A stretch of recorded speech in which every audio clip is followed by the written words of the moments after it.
সুনামগঞ্জ সদরের পশ্চিম হাজীপাড়া থেকে আরিফুল ইসলাম সরাসরি যুক্ত হচ্ছেন। আরিফ, আপনাকেও আমরা দেখছি যে পানিতেই আপনার বোধহয় ভেসে আছেন। জানাবেন যে এখন সেখানকার মানুষের ভোগান্তিটা কেমন, পানি কমতে শুরু করেছে সেটি আমরা জানতে পেরেছি, তারপরও মূল সমস্যা কি কি? আরিফ। শুভন, মূল সমস্যাটা যে বিষয়টা সেটা হচ্ছে সুনামগঞ্জের সদর পুরো এলাকা জুড়েই কিন্তু এখনও পানি যতটুকু ছিল দুদিন আগে বৃষ্টি না হওয়ার কারণে নদীর পানি কিন্তু ইতিমধ্যেই নেমে গেছে। তবে এই পানিটা যেটা দেখতে পাচ্ছেন সেই পানিটা হচ্ছে মূলত হাওরের পানি, যেহেতু আশেপাশে হাওর রয়েছে সেই হাওরের পানি, এই পানিটাই এখন আছে, যার কারণে দুর্ভোগ চরম আকারে ধারণ করেছে এখানকার বাসিন্দাদের।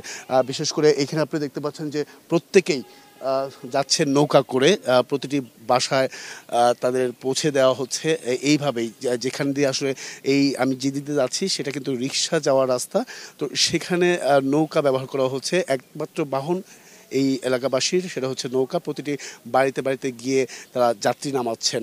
তো এই যে এই ধরনের ব্যবস্থাপনা বা অনেকে কিন্তু আবার আরেকটি বিষয় সুমন জানিয়ে রাখি যে এই সুনামগঞ্জে প্রায় 7.5 লাখ মানুষ কিন্তু এখন পানিবন্দিতে আছে, ঘরবন্দি যেটাকে বলে। আর পাশাপাশি 63,000-এর মতো বিভিন্ন আশ্রয় কেন্দ্র যেখানে আছে সেখানে তারা কিন্তু আশ্রয় নিয়েছে।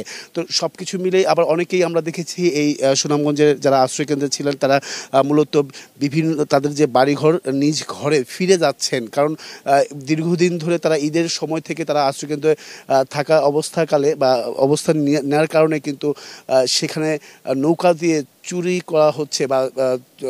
করা হচ্ছে তাদের আসবাবপত্র বা মূল্যবান জিনিসপত্র, সেগুলো আসলে নিয়ে আসার সময় তাদের হয়নি। তো সেই ক্ষেত্রে আর যেহেতু আশ্রয়কেন্দ্রের জায়গাটা পর্যাপ্ত না থাকায় তাদের যে প্রয়োজনীয় জিনিসপত্র সেগুলো কিন্তু তারা নিয়ে যায়নি। তো সব কিছু মিলেই তারা আবার ঘরে ফিরছেন, একমাত্র এই চুরি না হওয়ার যে বিষয়গুলো রয়েছে সেগুলো যাতে করে জিনিসপত্র সেই উদ্ধার করা হয়, সেই উদ্ধারের জন্যই তারা কিন্তু ঘরে ফিরছেন। তো সব কিছু মিলেই এখন যে সুরমা নদীর যে বিপদসীমা সেটা কিন্তু 11 ইঞ্চির নিচে নিচ দিয়ে প্রবাহিত হচ্ছে পানি। তো এই ছিল সুমন এখান থেকে সবশেষ। সুমন। আরিফ, ধন্যবাদ। আরিফুল ইসলাম আমাদের সাথে যুক্ত হয়েছিলেন সুনামগঞ্জ সদর থেকে।